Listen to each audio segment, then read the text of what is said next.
Dari Dewi Uma sendiri kan konon katanya juga begitu Pak ya.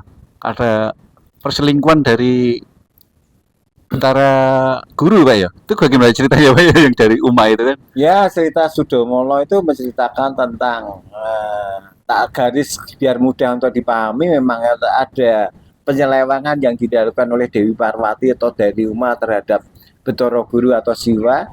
Akhirnya dia disabdo menjadi penguasa Gondo Sokro kekuatan ya. dari seorang roh-roh halus atau di sentra Gondomayu untuk menguasai barang jin, setan dan semuanya dia menjadi rajanya. Tapi esensi ini kan akhirnya juga dia menambahkan kesadaran setelah diruat oleh Sadewa kembali ke cantik lagi menjadi Parwati dan Uma. Artinya sisi negatif dari semua kegelapan yang diajarkan dalam tantra itu endingnya mencapai titik putih.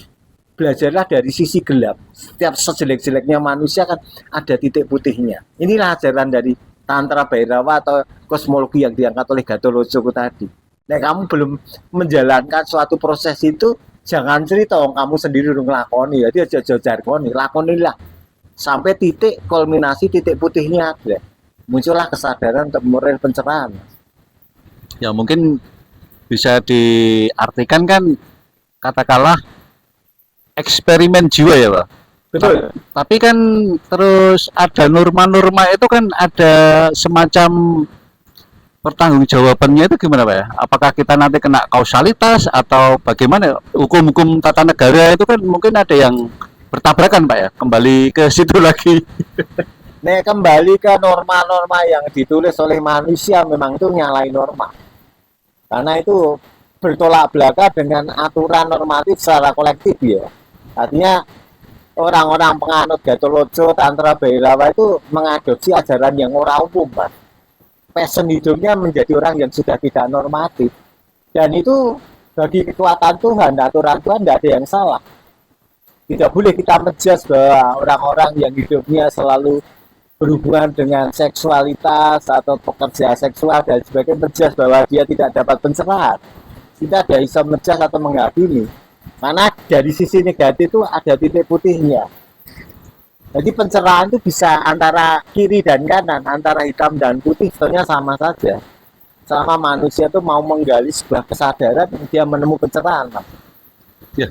Jadi kayak Gatholoco itu bisa dimaknai dan diperluas menjadi apa mungkin kebalikan ya, kisah cinta itu dirangkum oleh Gatholoco atau Gatholoco itu menginspirasi perjalanan cinta leadership atau manusia pada umumnya itu Pak.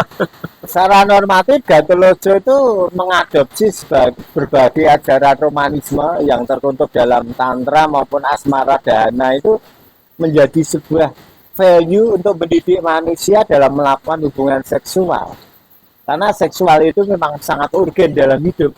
Selama Anda tidak bisa menggunakan, apalagi mengaplikasikan dalam kodiatik jiwa dan rasa, harus butuh kesadaran dan butuh pencerahan, dia harus menjalankan. Karena ini sebuah metodologi untuk mendekatkan diri dengan Tuhan, hubungannya dengan sangat paraning dumadi. Ya, soalnya kan kalau kita bicara Gatholoco atau bicara tentang seks itu kan sekarang seolah-olah menjadi tabu. Tapi wah itu harus tertutup gitu ya. Tapi kadang ada kecolongan itu di sebuah ashram itu kan nanti kayak pemimpin ashramnya itu kebetulan yang menginap itu ada wanita dan pria lah. Wanitanya itu kadang kayak dilecehkan gitu loh Pak. Itu sebenarnya yang salah itu pemahaman tentang asmara, pemahaman tentang Gatholoco atau bagaimana Pak itu sehingga terjadi pelecehan seksual katakanlah gitu kasarannya gitu. Hampir orang yang menggunakan jalur putih dalam konteks belum mencarikan sebuah kosmologi tentang kosmologi Gatholoco dan tantra itu sendiri atau Asmorogomo itu selalu menabuhkan tentang seksualitas. Tetapi kalau melegalkan sebuah poligami, artinya poligami juga sebetulnya bisa dikatakan juga itu hubungan yang dikatakan dipaksakan dengan aturan doktrin dan dogma. Apakah itu suka sama suka belum tentu Mas. karena otaknya sudah tercuci sendiri sehingga dia mau jadi istrinya yang mungkin umurnya sama selisihnya sangat tua dan kemudian dia paksakan. Artinya dia meninggalkan suatu seksualitas dengan sebuah dogma dan doktrin yang mencuci otak pengikutnya yang dalam hidupnya tergulung dalam suatu sistem dogma dan doktrin, Mas.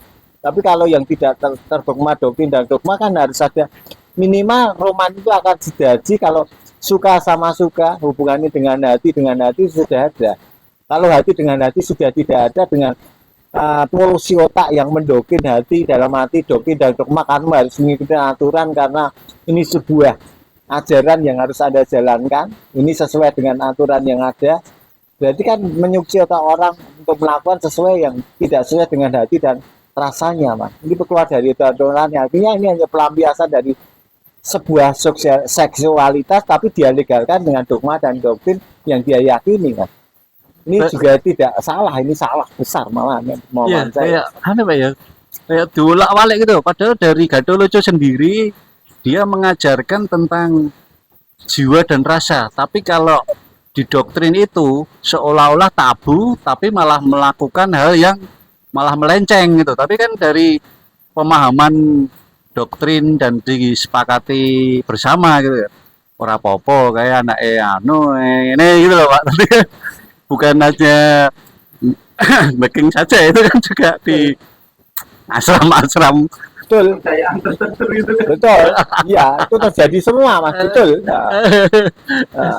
Jadi pelecehan seksual di abad 20 hampir semua sistem pendidikan kita yang selalu membranding hal-hal itu jadi tabu, akhirnya menjadi pemberontakan. Karena seksual itu pada dasarnya kan freedom, pada dasarnya tidak perlu dengan aturan, yang penting suka sama suka itu legal. Tapi kalau sudah memaksakan dengan sebuah aturan dogma doktrin yang mencuci otaknya sehingga dia melakukan yang tidak ada jiwa dan rasanya, kan sudah keluar dari jalur rohani lagi, terjadi pemberontakan akhirnya. Artinya di situ terjadi pelecehan jiwa dan rasa, nih bahasa saya. Wong ora seneng kok dipaksakan untuk seneng, itu kan memaksa jiwa dan rasanya untuk menyukai orang yang tidak dia sukai. Itu dia salah dari aturan kekuatan Tuhan yang ada dalam diri kita, kan. Ya karena itu apa kayak korban-korban pedofil itu ternyata yang saya dengar itu ternyata dia tidak bisa sembuh karena katakanlah ada seorang katakanlah pemimpin sebuah daerah gitu, dia mempunyai pedofil, ternyata basicnya dia juga korban pedofil. Jadi kayak pedofil itu kan sesama jenis tapi umurnya lebih muda atau masih masih kecil sekali loh Pak. Itu ternyata membawa dampak yang sangat besar itu Pak. Itu apakah bisa disembuhkan ya Pak ya? Sulit Mas. Ini trauma-trauma dari orang-orang, ceritanya para psikiater, orang-orang yang berhubungan seksual yang sangat jauh antara orang dewasa dengan anak-anak ya. Pedofil kan dengan anak-anak.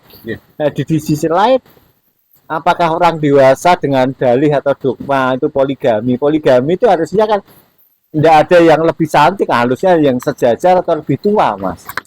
Bukan mencari anak-anak yang untuk pelampiasan nafsu, akhirnya menjadi trauma bagi sang anak kecil itu sendiri yang sulit sekali untuk disembuhkan karena itu momen pertama hidup dia, roman dia dalam hubungan seksual yang notabene aturannya yang membelenggu jiwanya, akhirnya